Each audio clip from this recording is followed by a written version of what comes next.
இன்றைய குர்ஆன் வசனம் வலில்லாஹி யஸ்ஜுது மாஃபி ஸமாவாதி வ மாஃபில் அர்தி மின் தாப்பத்தின் வல்மலாஇகத்து வஹும் லா யஸ்தக்பிரூன.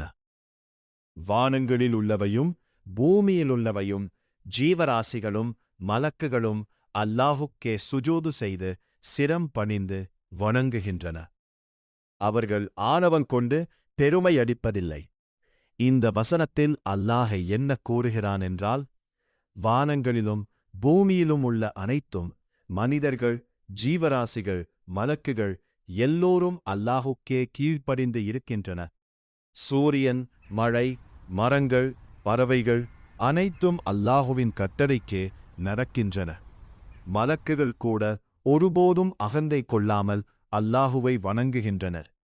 இந்த வசனம் நமக்கு சொல்லும் பாடம், அகந்தை கொள்ளாதீர்கள், அல்லாஹுக்கு கீழ்ப்படிந்து வாழுங்கள், சுஜூதில் அல்லாஹுவை நெருங்குங்கள்.